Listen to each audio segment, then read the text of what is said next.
अस्सलामु अलैकुम dear viewers. हमारा आज का टॉपिक है कि घर के साजो सामान जैसा कि तांबे, पीतल, एल्युमिनियम, स्टील वगैरह के बर्तन, पहनने ओढ़ने के कपड़े जैसे दरी, कारपट वगैरह या फर्नीचर या सोने चांदी के अलावा किसी दूसरी धात के जेवर, सुच्चे मोतियों के हार वगैरह, इन पर ज़कात वाजिब होती है या नहीं।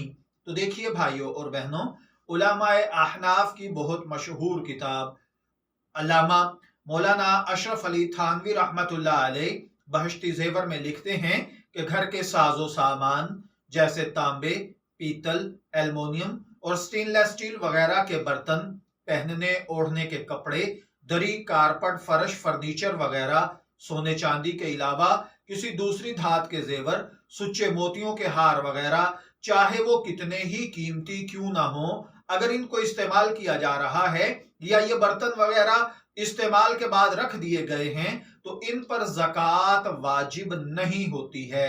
मैं दुआ गो हूं कि अल्लाह ताला हमें इन बातों को समझकर इनके मुताबिक अमल करने की तौफीक अता फरमाए।